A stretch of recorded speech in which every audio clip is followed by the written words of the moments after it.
The Analogue Pocket, to this day, years later, is still one of my favorite handhelds. Not only does it have the best screen out of any handheld that I have personally used, which is downright gorgeous and beautiful, but it has some of the best speakers with fantastic sound. It hits all of the right nostalgia notes with different colors and options that they've sold over the years, and it is one of those rare vertical handhelds that looks like a Game Boy Color without compromising that look with sticks or any other weirdness. So for years I have been waiting for an Analogue Pocket competitor with those same qualities, and Retroid has finally made one with their new Retroid Pocket Classic. The Classic has a beautiful and gorgeous OLED display. It has a fantastic mono speaker, which gives you all of the right nostalgia vibes, and they hit the right notes with the different offerings of colors that they have. There's even a 6-button Sega color as well. All of this with a Snapdragon G1 Gen 2 processor, Android operating system, and for the price of $129 US.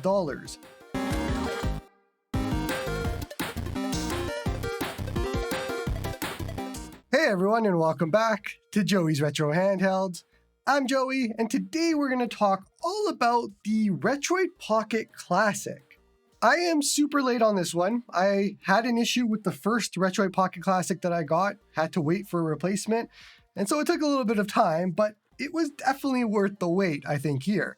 I was fairly hopeful on announcement of this device for it to be exactly what the title says, an Analogue Pocket competitor, because we don't have a lot of devices like that.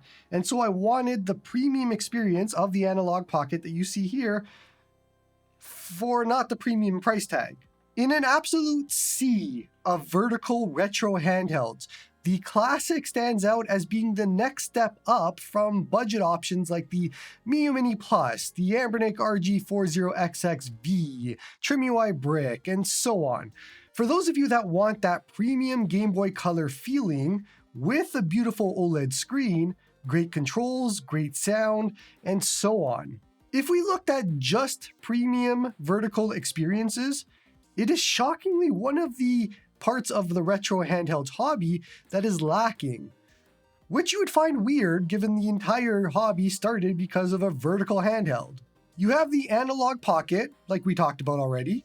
There is the Anbernic RG406V, which is a big, bulky device with sticks and more. It's not really a premium vertical experience, although it kind of is. It doesn't fit here. Then there's the Android Pocket DMG, which requires you to take out another mortgage on your house just to afford it. And so I am surprised that it has taken so very long, but we finally got a $130 US device that is a vertical, and it is a beautiful Game Boy Color / Analogue Pocket style device, and arguably the best option of the bunch, if you're asking me. The Classic can play more than just Game Boy, of course. This is running Android 13 with a Snapdragon G1 Gen 2 processor, and that means that you have enough power to even play some GameCube or some PlayStation 2 and all of that.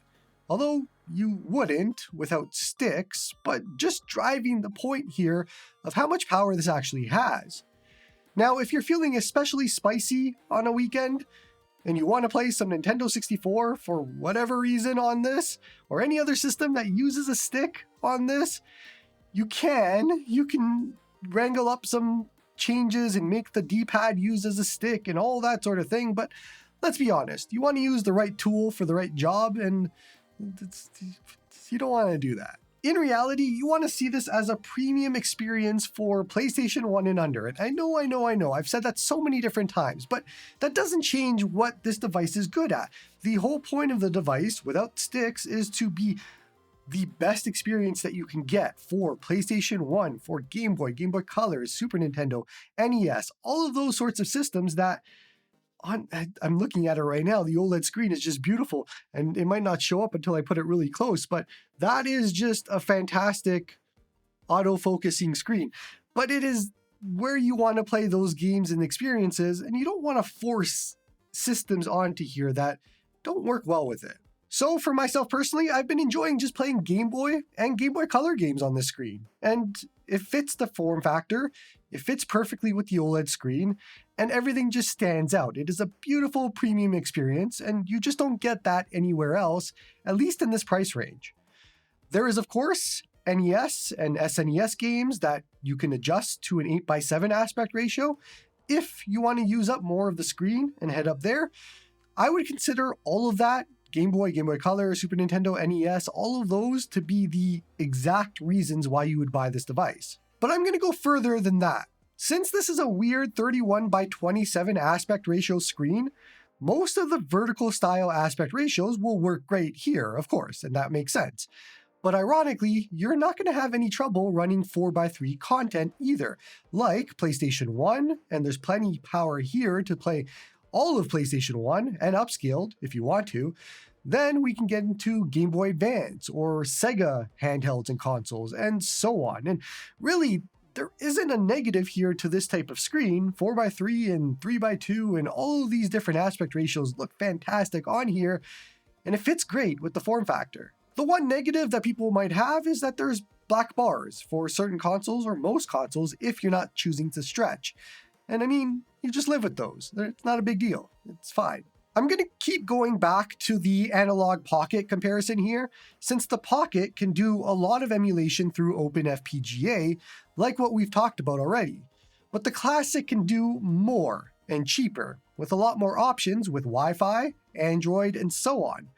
As somebody who primarily uses their Analogue Pocket for straight emulation, no real carts here, the benefits to the Classic can't be understated. It's a lot.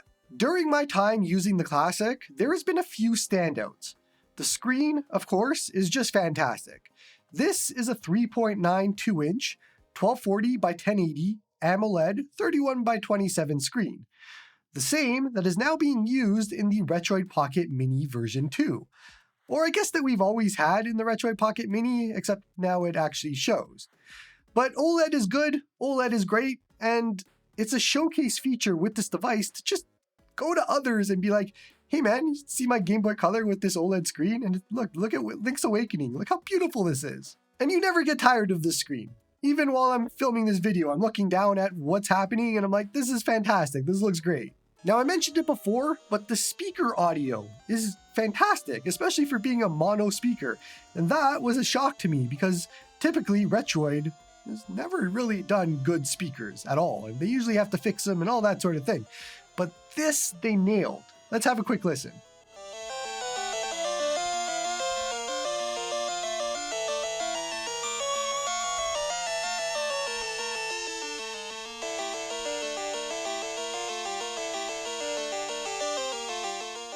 To me, this, as far as I can think of, is likely the best sounding speaker that I have heard in the sub 200 category that I can remember. Fantastic speakers, they nailed it. The overall comfort and ergonomics of the device feel great as well. It is a wider vertical handheld with some thickness, and the nice curved back helps with gripping it nicely. I like to prop up the handheld using my pinkies underneath, and the entire thing just feels comfortable. Nothing sharp, nothing uncomfortable, everything is in the right positions, and it feels great. The Retroid style D-pad makes an appearance here, along with fairly quiet buttons as well on the front.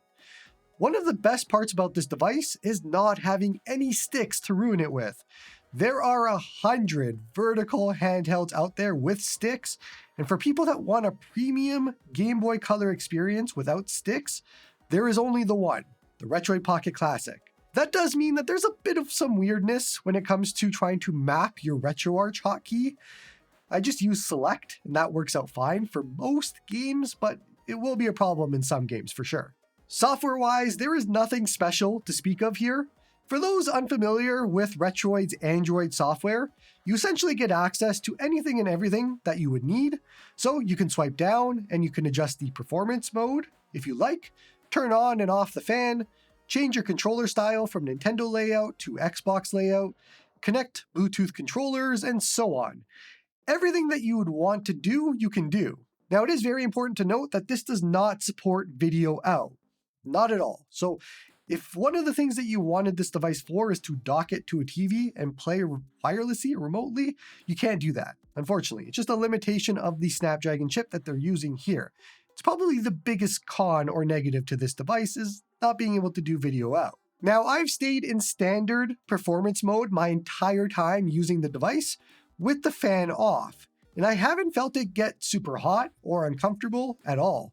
The fan, when it's on and on its lowest setting, which is quiet, has a fair amount of coil whine, and so that's not something that I want to hear, so I just keep it off. But for me, this absolutely nails everything and anything that it's going for here. This is the quintessential Game Boy Color experience without being a Game Boy Color and just being an upgrade in every way, shape, or form.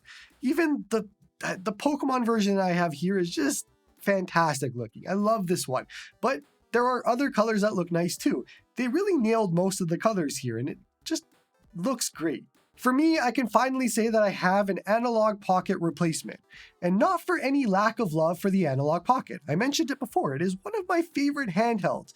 It is fantastic. For those of you that don't have an Analogue Pocket, you should get one. But for most of you, the Retroid Pocket Classic will be a better fit. Now, some lasting thoughts here on competition and why you might want to buy this or might not want to. If you just got the Retroid Pocket Mini version 2 screen replacement, or you plan on buying the Retroid Pocket Mini V2, then I don't see why you would buy one of these, outside of wanting a different form factor. The Mini V2 has the same screen, it's a lot more powerful, it has sticks, and it has a whole bunch more, so it's a more complete device, and outside of collecting, I don't see why you would buy a Classic with the Mini V2.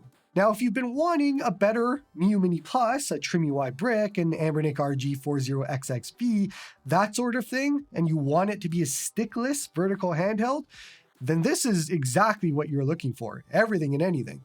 Or maybe you're like me and you love the Analogue Pocket, but you've been wanting like an Android version of that with Wi-Fi and retro achievements and all that sort of thing. Then yeah, this is exactly that. I can't really point to any major negatives on the Classic besides the lack of video out.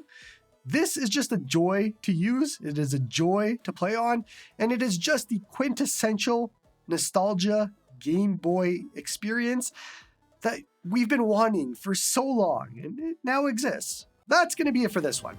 Don't forget to like and sub to help the channel grow. Come join me on the Discord to talk all about retro handhelds like these ones. Support me on Patreon if you like my stuff. And hope you all have a good one.